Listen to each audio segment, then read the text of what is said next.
Hey everyone, this is the girl with the fro and welcome back to my channel. Hello. This is episode 4 of the natural hair guide. If you want to know why it took so long for it to come out, just check in the description because I don't want to waste your time with the stories or whatever, and we're gonna get straight into it. You guys have been waiting for a very long time, so I'm just gonna get straight into it. As you know, the 4th episode is a frequently asked questions episode where I'll ask you guys to submit your questions and I'm gonna answer them for you.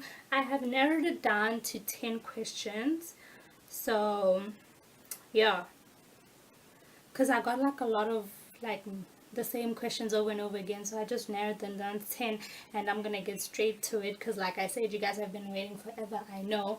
But before I go into the questions and answer session, I just want to give you a little recap on the natural hair guide. Episode 1, as you remember, is about hair type. Episode 2 is about porosity. Episode 3 is the products. We discuss products, what products you should look for and all that kind of stuff. So if you haven't watched it, don't worry, I will link it down in the description, or you can just go check out my page. See, that's why you need to subscribe and turn on your notifications so you don't miss anything, okay? Especially in 2019, I'm coming with that hair content, guys. That hair. We're gonna get it together this year. Okay, another thing. I know my voice is a little bit different, but that's because I just have the flu.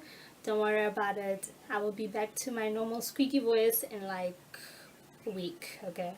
So let's get into the questions. Okay, so question number 1. How do I get my hair to grow? Well, first of all, your hair does grow. It grows all the time. It is growing right now. Your problem is you're probably not retaining any length, and that's because your hair is not healthy. And this is why I don't like the growth question or the growth conversation, because we are so, as naturalistas, we are so obsessed with getting that big ass afro, and people are just looking past the part where you have to make sure it's healthy. The only way it'll get there is if your hair is healthy, you know what I'm saying?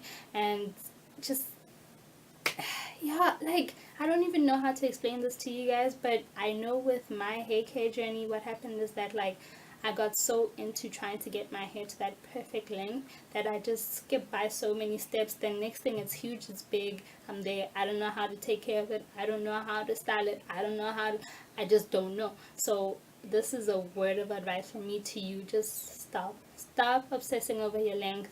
Our hair grows in volume, not in actual length, so stop worrying about it. Stop. If your hair is getting bigger, it's growing. If it's not, that's what question number 2 is going to be. I'm going to give you tips for how to get your hair to be healthy, not for it to grow, for it to be healthy, because long hair or hair that grows, a big afro, that's all byproducts of healthy hair, okay? So we focus on this channel, I focus on the health of your hair. If you want to go learn about how to get your hair long or whatever, go check someone else's channel. I don't know what to tell you. There is no shortcuts in this thing. There's no shortcuts. If you want beautiful hair, you have to make it healthy. You have to make sure it's healthy. Okay? Good. Question number 2, tips for healthy hair. Number 1, get as much knowledge about your hair as you can, because all our hair is different, and there are different products for different hairs, different routines for different hairs, and you don't want to be using my routine when you have curly hair, I have kinky hair. Your hair is not going to be healthy. It's not. And that's why I talk about the hair types, I talk about the porosity, and I talk about the products, and now I'm going to answer your questions, because all these things matter. There is no quick fix to healthy hair. The same way there is no quick fix to a healthy body or a banging body. You can't work out a bad diet. You simply can't. You have to do this and that. You have to do this and that. Okay, so tip number 2, we're going to keep it low manipulation. Low manipulation means leave your hair alone. Just leave it alone. Stop combing it so much. Stop pulling it. Stop tugging it. Stop putting it in braids. Stop putting it in bungee knots. Stop twisting it. Just keep the manipulation of your hair on a low. Why? Because when you tug and pull and put your hair under tension, you can break it. Okay, and if hair is breaking off, your hair is not growing. So you're just not retaining length. So I don't know like, that's the best way I can explain it. Just leave your hair alone. Today I didn't even comb my hair. I don't even remember the last time I combed my hair, to be honest. I think it was a few days ago. I don't know. Okay, tip number 3, you gotta moisturize. Okay, I've spoken so much about moisturizing and hydrating in this series, so we're going to talk about tip number 4, which is we're going to stay away from heat. I've talked about that too, and you guys already know heat will suck the moisture out of your hair. Okay, and we all know dry hair is not healthy hair. Dry hair breaks, and hair that breaks doesn't grow. Okay, and the next tip I'm going to give you is we're going to deep condition. Okay, you have to deep condition. You have to supplement your hair. You know, as long as you're waking up, going out into the environment, walking around, you are losing moisture, you're losing proteins, you're losing all these things. So you have to deep condition weekly, just to make up for all those things you're losing in your everyday life. Okay, and then we are gonna those are my tips for healthy hair. 1, knowledge. 2, low manipulation. 3, we're gonna keep it moisturized. 4, no heat. And 5, we are gonna deep condition weekly. Okay, good. Now we're gonna go to question number 3. Someone wanted to know what's the most important part of my hair care routine. You guys already know what I'm gonna say. Water. This is the most important part. Today I didn't even use any product on my hair. I just put some water on it because yesterday I put in some leave-in, and at night I moisturized my hair, so when I woke up it was still nice and fresh. So I just put some water in it just so I can, like, you know, make the shape nice or whatever. But water is so important. Water is very, very, very, very, very important, especially if you have type 4 hair. You know, our hair is very it gets dry very easily, and the last thing you want is dry, dull hair. So yeah, water is the most important part of my hair. That and deep conditioning. I do not sleep on that deep conditioner. Like, I deep condition weekly. I'm actually deep conditioning tomorrow. Okay, let's try it. Okay, question number 4, breakage. How can I stop breakage, and what is breakage? Okay, so breakage is what happens when your hair snaps because it's so under it's under so much pressure and tension. It can be from anything, from environmental issues, the sun, the weather, or you busy pulling, tugging, and doing all these things to your hair and just not letting it be. You put it under pressure, you put it under tension, and it can't handle that tension, and it breaks. Now, I need you to keep in mind that breakage is unavoidable. Your hair will break, like, that's unavoidable. But if it's breaking too much, then we got a problem. Okay, then we got a problem. That's why some people actually differentiate between shedding and breakage. You know, shedding is a little bit, breakage is a little bit more, but it's all one and the same thing. It's just different I guess quantity of hair that you're losing, and if you're losing too much, then you have a problem. Okay, how can you combat breakage? Okay, so firstly, I need you guys to trim your edges regularly. Now I don't like to put a rule on how often to trim your edges, because you see your hair every day. If you have split ends, trim it. Just trim it. Just cut it off. I'm serious, like, just trim it, because you just get dead weight, man. Get dead weight, and like, don't you guys want, like, healthy, nice looking hair that doesn't look like just ends struggling there? Just trim your edges. If it's breaking, just trim it. That will decrease your breakage by so much. Okay, number 2, we're gonna clarify our hair. You clarify your hair by using a clarifying shampoo or by using an apple cider vinegar rinse. I prefer apple cider vinegar rinse because I like to keep my natural hair care routine as natural as possible. So I haven't used the clarifying shampoo, but I do ACV rinses all the time. And what that does is that it's gonna clarify your scalp. Okay, we have a lot of like product buildup and bacteria and fungi on our scalp that can stop your hair from, like, absorbing the moisture you're putting in or stop it from being healthy. So just once in a while, like maybe every 2 weeks or once a week, especially if you're like in the process of repairing your hair. If it breaks too much, if you're in the process, just after you shampoo your hair, apple cider rinse. If you want to know what an apple cider rinse is, I will put it up on my Instagram page, FRODAY Fridays, and you can go check it out there. I think it's already there. I'm not sure. I'm not sure. But yeah, I think it's already there. If not, I will put it up for you guys, and you can just go check it out. Or you can just Google. Use the Googles. Use the Googles. And you need to stay away from heat. If your hair is breaking, like, why would you add more heat to it? Why would you, like, it just doesn't make sense. Just stay away from heat, okay? And moisturize, moisturize, moisturize, moisturize, moisturize, okay?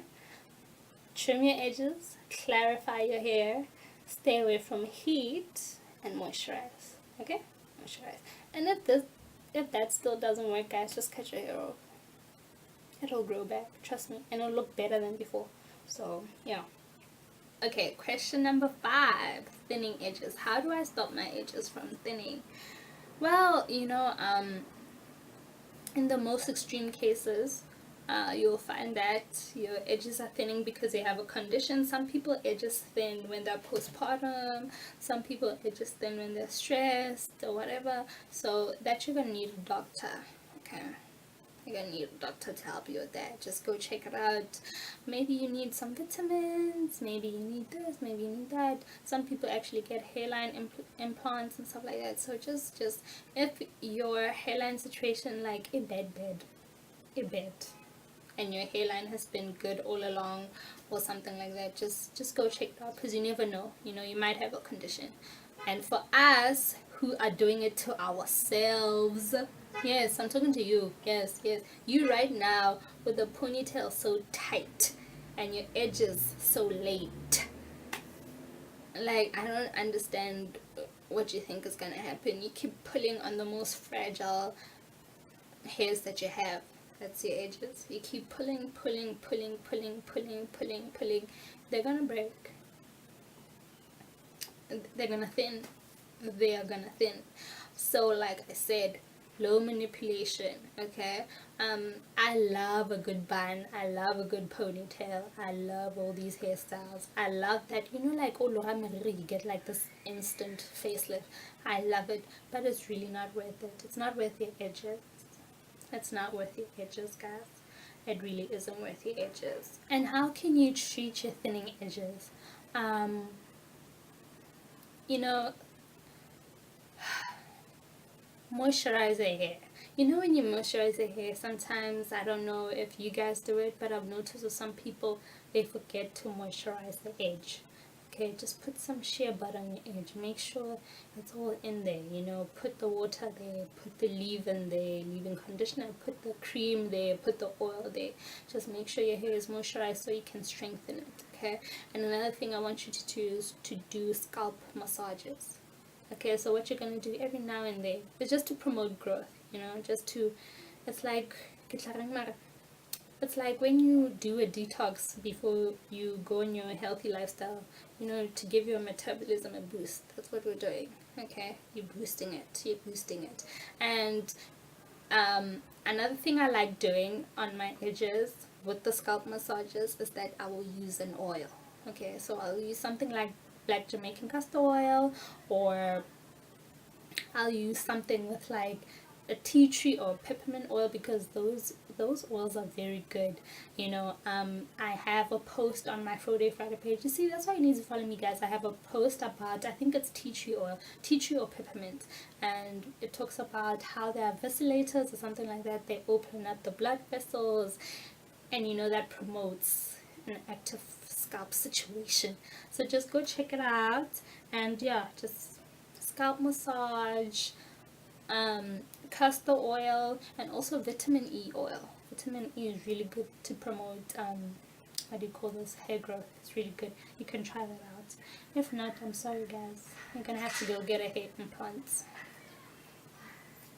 I'm sorry, I don't know what to tell you. Okay, question number 6.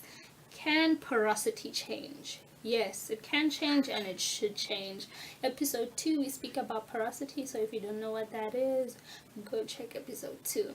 And I'm actually quite upset that you guys aren't watching episode 2 as much as episode 1 and episode 3. Episode 1 is about hair type, episode 3 is about the product, and they're both sitting on 1k views, 1000 views, and episode 2 is sitting on 700 views.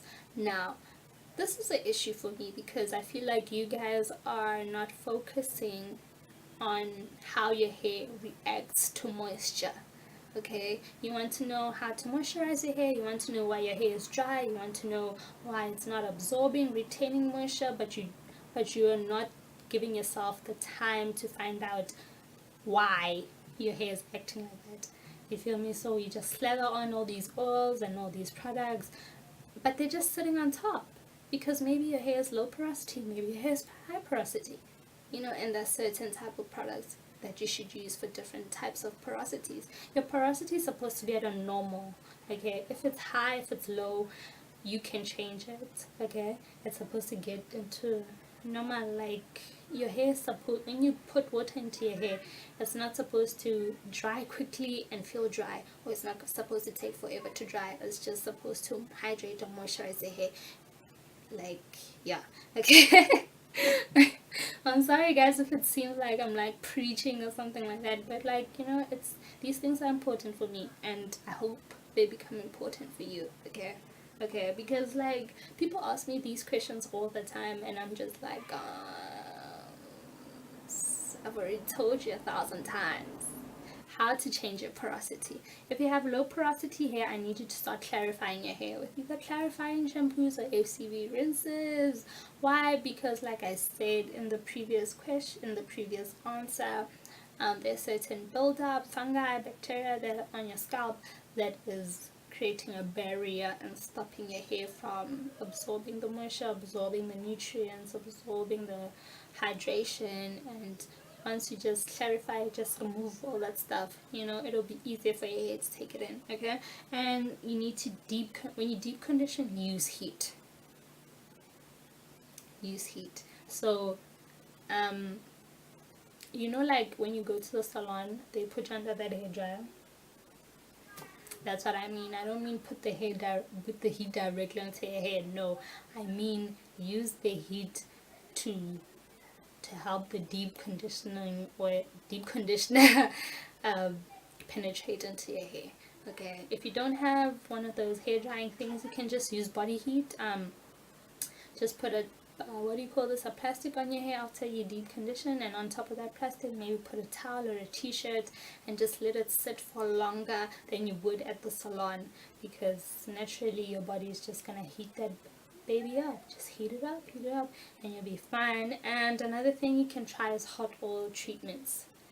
See, just bake that goodness into your hair if you have low porosity hair. How you can change your high porosity levels into a normal level. Number 1, we are going to use protein treatments. I have explained in episode 2 why high porosity hair needs protein treatments, so go check that out. We are going to use leave-in conditioners, okay?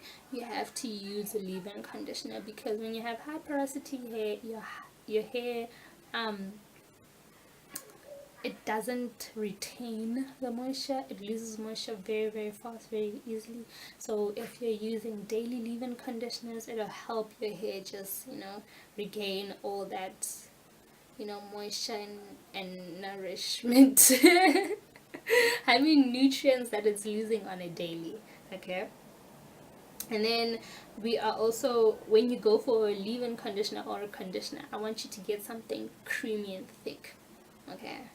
Something you just need to slather it on your hair. Just get something nice and creamy, man. Just like a nice rich conditioner, okay? You can't afford to be using anything light on your hair. You simply cannot, okay? And now we're gonna move on to question number 7, that is how to moisturize your hair. And how often do you moisturize your hair? Well, I moisturize my hair twice a day. On a normal day I do it twice a day, but as my hair is becoming healthier and stronger, I am doing it less, maybe once a day or every other day.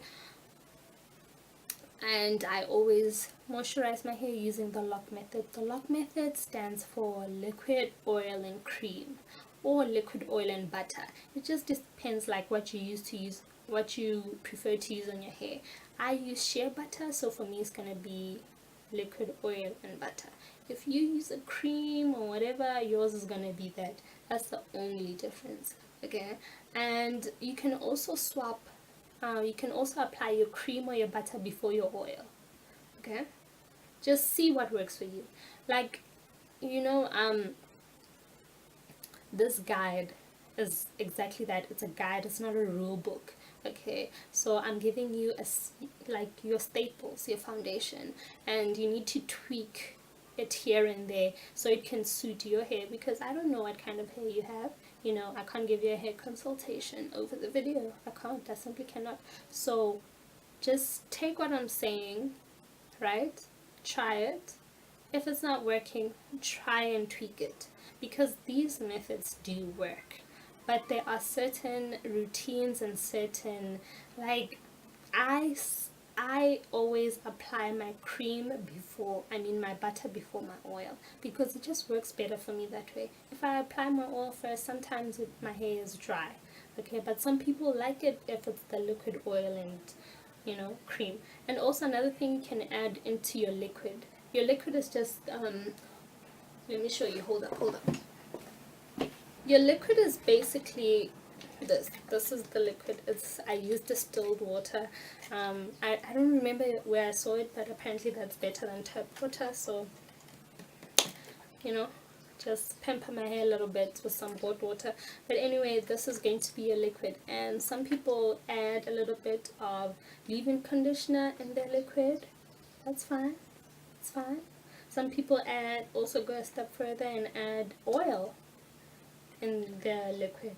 I don't know how that works, seeing that oil is a sealant and whatever, but if that works for you, it's all good, guys. It's really all good. Just put water in your hair. That's the most important part. Put water in your hair and then seal that moisture in. Okay, and you seal it with a butter or an oil, or both. That's the lock method. Before I move on to question number 8, guys, I just want to give you a little hair hack when it comes to moisturizing your hair. For some reason, okay, not for some reason, there is a science behind this, but I just don't remember the terms and why and hows. But I do know that your hair reacts better to the lock method when you do it at night. When you moisturize your hair at night, it just, I don't know why. I really don't know why. Maybe you guys, if you're interested in finding out why, you can just do your Googles there and find out. But I'm telling you right now, if you're moisturizing your hair in the morning, before you go to work, before you go to school, and your hair is just not retaining that moisture, maybe it's time to try and switch it up and moisturize it before you go to bed. Moisturize it before you go to bed. Style it. That way it's easier in the morning. You don't even have to do anything. You just take off your satin scarf and you just go on about your day. Maybe add a little bit of water, like and you're good. But yeah, guys, lock method, twice a day. Question number 8. How can I get my hair to be curly? I know the person who asked me this probably has type 4 hair, and I just need you to stop. I just need you to stop.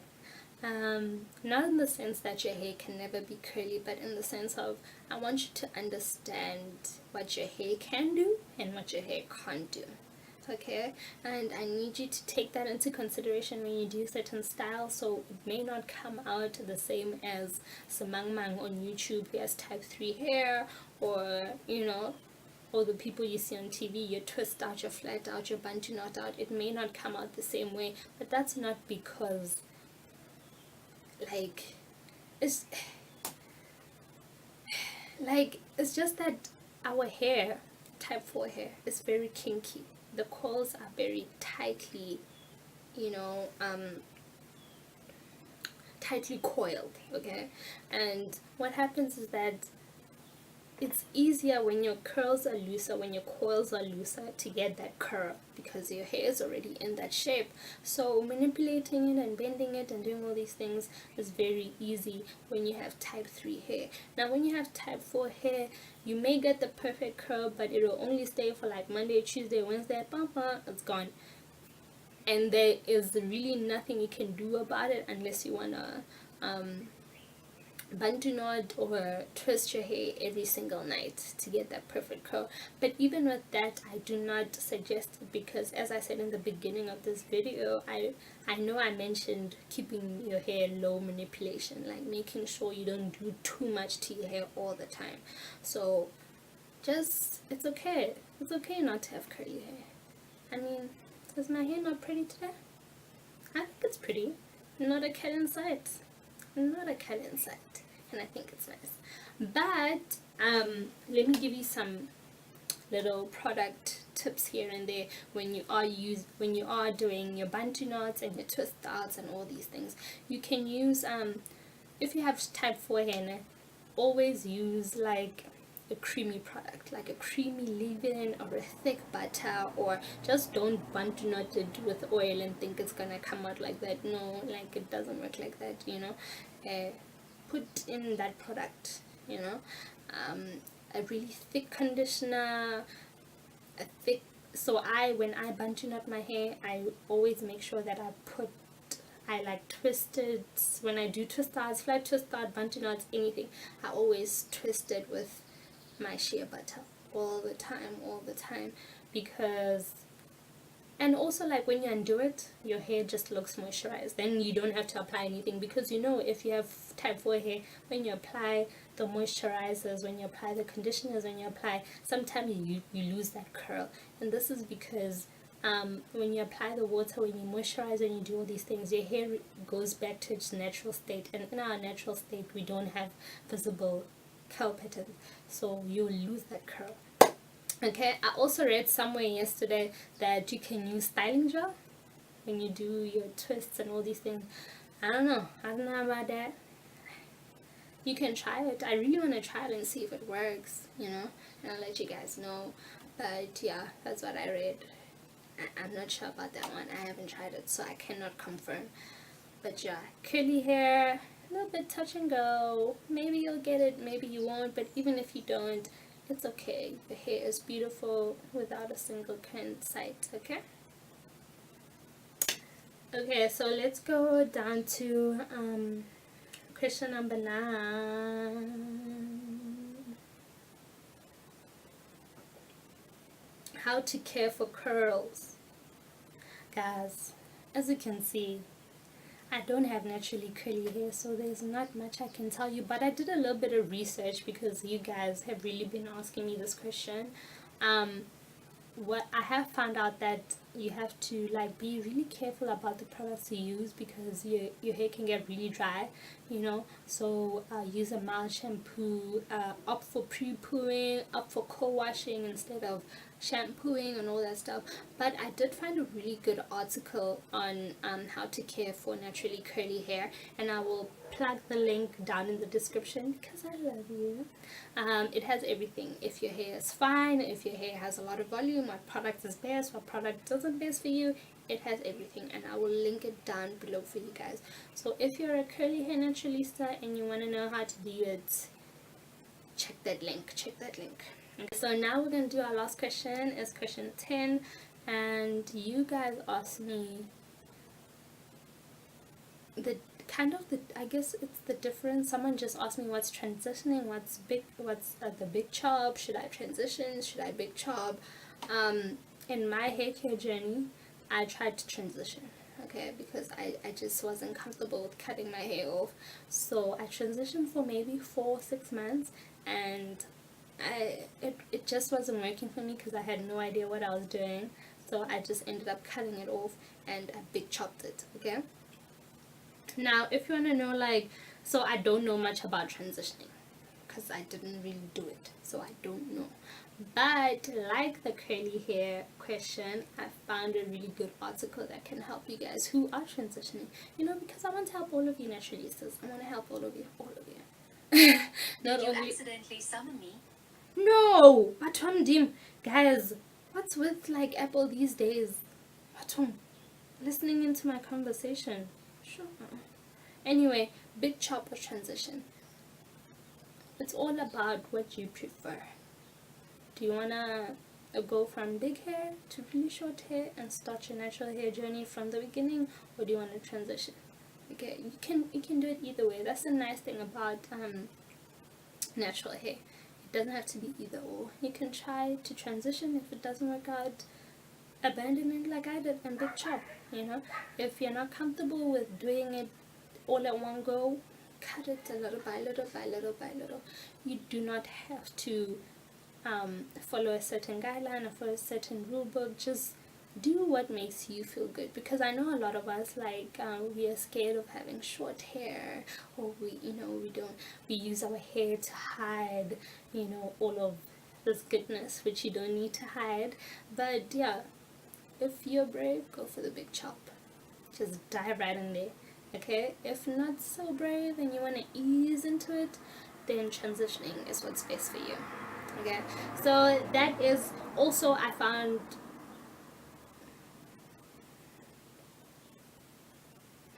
okay, so that is it for our frequently asked questions. I just thought of something now in regards to thinning edges. I forgot to tell you guys. Stop putting so much gel on your edges. Stop putting so much gel. Stop putting glue.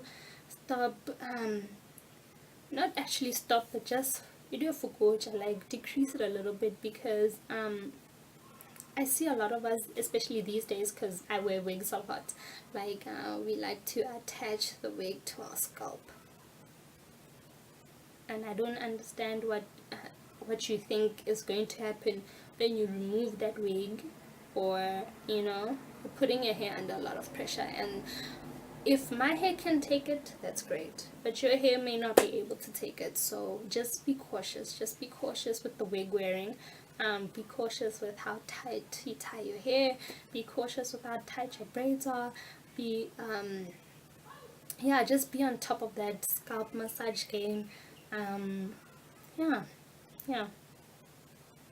But I just wanted to say something for the people who wear wigs like I do. Just don't attach it to your scalp, maybe. Guys, I'm like so scared of gluing. I've never glued a wig onto my scalp, and I'm so scared of doing that, because I just feel like, oh my god, what if I take it off and it comes out with my hair?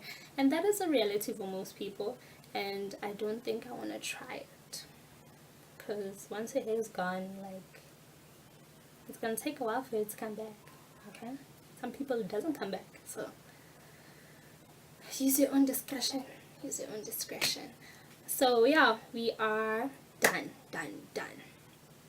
with our 4th episode, the frequently asked questions, and we are done with the natural hair care series for beginners. I mean, natural hair care guide for beginners. Okay, we are done. And yeah, I really hope you guys learn more about your hair like this year. I really hope you take the time to just like Google some stuff, DM me on Instagram, DM me on Twitter, hit me up, ask me a question. I'll try and help you out, and let's just figure out this hair thing all together, because it's so nice, like, having like a really, really nice hair, and when it's growing and it's beautiful and people are like, oh, how do you do that? Like, it's really amazing. And I know it sucks to not have your hair cooperate with you, okay? But the truth is, your hair is probably not cooperating with you because you don't know how to handle it. And that is just the truth. That's why my number 1 tip for healthy hair is just get some knowledge. Just learn some stuff, okay? Google, YouTube, and yeah, check my Instagram page, Froday Fridays, for more hair care tips. And yeah, all in all, guys, just remember that most of our hair care issues are products of our inadequate hair care, okay? You are not treating your hair right, you don't know what to do to it, so your hair is not cooperating, okay? So just try and remember that you do not have bad hair. Nobody has bad hair. All good hairs good hair. All hair is good hair, I mean. So no, you do not have bad hair. Your hair is not unmanageable. Your hair is not, it's just a mentality shift, you know, because we've been taught so many things and that are not necessarily true when it comes to black hair, in comparison to European hair, or like Caucasian hair or something, you know. And it's not really the same. You have to do things different, and that's why you have to take the time out to learn. So just learn some shit, guys. Learn, and yeah, let's have popping froze this year, okay? Let's have popping froze. And I am done. The drag is over. The answers are over. The episode is over. The series is over. I hope you guys enjoy. Watch episode 1, watch episode 2, watch episode 3. And yeah, all the links for the articles that I mentioned will be in the description. All the links for the episodes will be in the description. And yeah, we are done. So I will see you guys next time. And yeah, bye.